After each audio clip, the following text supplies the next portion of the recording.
And here's what people don't get. You can end suffering by stop focusing on yourself and focus on something you want to serve greater than yourself. Your children, your wife, your mission, your life. The decision to say, I am not going to suffer, that if suffering arises, pain's one thing, suffering's another. And the way you suffer is you focus on yourself. Right. Suffering comes when we obsess about ourselves, what we're getting or not getting, what we should have done, what others should have done for us. It's the me game. Here's my mission: help people have an extraordinary, magnificent life. Now, what does that look like? Life on their terms. So your terms are completely different. So your metrics might be, I want to do this in my business, I want to do this in my body, you be that way. Somebody else might be, I want to be happy no matter what happens. That's my metric. I want to literally be honest that when I start to feel any form of suffering, I kill it like a dead bug and I crush it and I'm back into a beautiful state. An extraordinary life is life on your terms. And there's two parts. Part one to have an extraordinary life is mastering the skill of the science of achievement. How do I take what I envision and make it real? And how do I do that quicker, faster, better, easier? The ability to manifest what you come up with and make it real, like you've done with your company, yes, that's a skill set. I spend an unbelievable amount of time helping people do it faster, quicker, better, showing them the shortcuts, teaching them the strategies, modeling what works so you can save yourself a decade. But I would submit to you that having done this for 38 years with, 50 million people at this stage, I can tell you that the science of achievement, there are a lot of people that are damn good at that, and they still don't have an extraordinary life. They have an extraordinary life. You see it as extraordinary, but I get the phone call from the multi-billionaire who tells me he wants to do this thing on his business, but what he really find out is he's miserable as hell, and he's hoping somehow I'm gonna rub off on him on that side too. Right. And so I give him what he asked for, the change in his business, but I also give him what he needs, which is the change inside of him.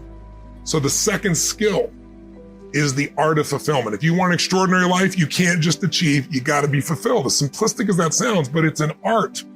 It's not a science. Sure. It's a science to making money, come on. Any age, any color, any background, any gender, if you do these things, you'll have an abundance of money. You do these things, you're gonna have too much month at the end of the month. You're gonna have financial stress, right? Body. Everyone's biochemically different, but you and I both know there's fundamental rules, laws. There's a science to the body. You violate that science, you're gonna have disease, you're gonna have low energy. You align with that, you're gonna have an abundance of energy. It's gonna affect everything in your life. It's a science. Fulfillment's not like that. Fulfillment is as different as our human beings. You wanna know what God or the universe likes? Look at the jungle, look at the forest. Right. It's diverse, right? So most people think, well, I wanna get that, because they've been modeling somebody else, and that might work on how to achieve something. It'll never work for what to fulfill you. How many people you know, like you, got what you thought you wanted and you weren't fulfilled? Right. And that, I always tell people, success without fulfillment is the ultimate failure, because if you go at something and you fail and you're an achiever, you don't fail, you go, I learned something, I'll just try something else. Right. I'm gonna still get there. But when you succeed and you're not happy, you're technically screwed. Right. So if I had no other message to offer your viewers, and you let me give it to them right now, Please. I'll tell you what I believe. I believe our lives are controlled by one force: decisions.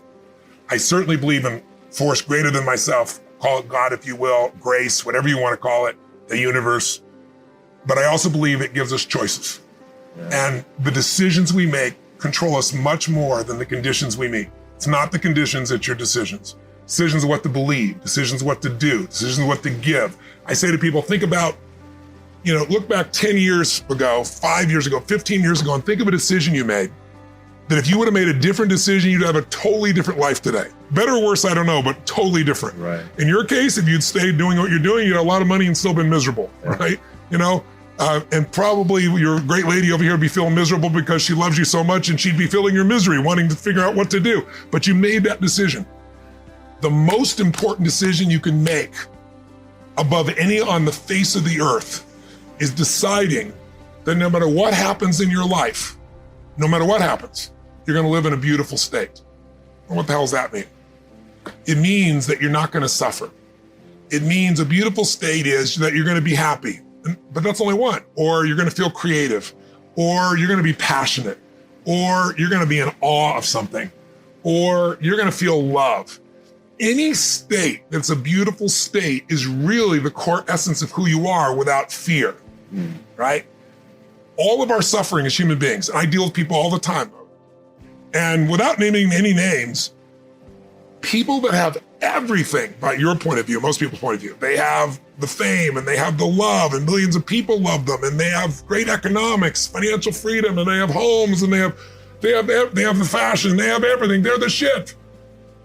I can't tell you how many of them are miserable. Right. The majority are miserable. I'm not bullshitting. I'm the one who gets the phone call from the vast majority. When I say miserable, they're so used to it, some of them don't even realize they're miserable, right. But most do. They get in a place where it's like, how do I keep this up? How do I keep outdoing myself? How do I, I built these 32 companies, how to keep all 32 going and make them all grow every single year. And that's not how life is, right? Right. And then they worry about what will people think, what will they do? So the decision to say, I am not gonna suffer, that if suffering arises, pain's one thing, suffering's another. And the way you suffer is you focus on yourself. Right. Suffering comes when we obsess about ourselves, what we're getting or not getting, what we should have done, what others should have done for us. It's the me game. Right. You, my dear friend, and I say this with no blowing smoke, your primary core is a giver, which is why you're prospering. You're not the me. You're like, how do I give more, do more, share more, create more? How do we do a better job for our clients? How do we do a better job?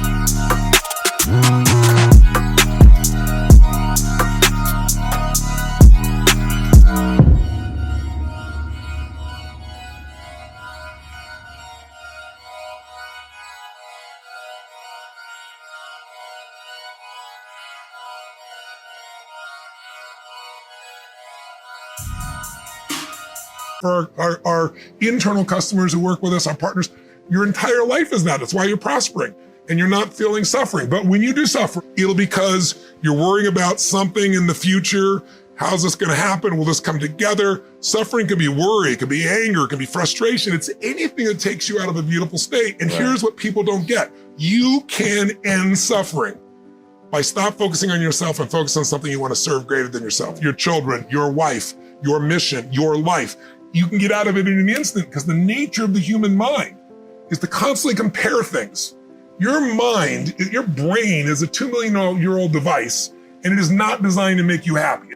It's designed to make you survive. Right. And that's why it's always looking for what's wrong. But it used to be what's wrong, a saber-toothed tiger, so I can protect myself. Now people are worried about what people think about them, or do they have enough money when 2/3 of the planet lives on $2 a day. Right. And you're making $38,000, you're rich. The poorest of the poor in our country are considered rich. I'm not saying they should stay that way.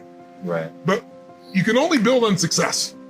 But I really do believe that people have got to look at their life and say, as much as I want great strategy, I need a great philosophy of my life that's going to make me fulfilled. Right. If you're fulfilled, it's still worthwhile. And you can find a way to succeed eventually. But what the hell is success? It's hitting an expectation.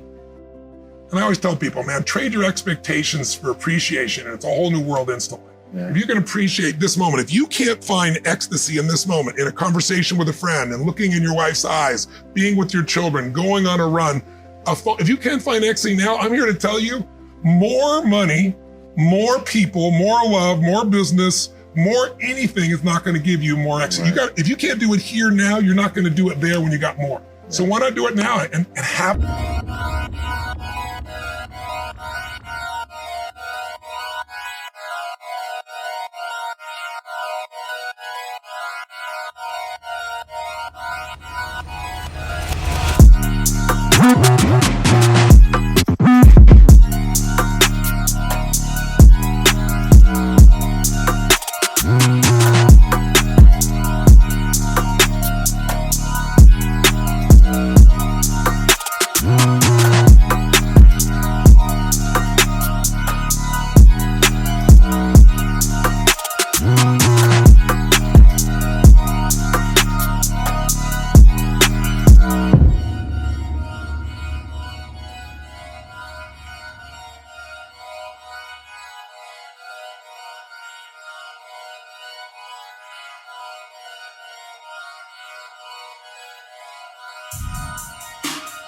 a rich life right now. I tell people, money, that's one thing. Like having financial abundance, there's skills, that's a science. But wealth, it's a decision. It's like you can be wealthy right now. I live in Fiji a good portion of the time. There are these villagers there. They're the richest people I know. They're happy, they laugh, they love, they don't give a damn about the economics. Other people say they're poor. When I first went there, I was trying to do things for them. They're like, what are you talking about? I'm so happy.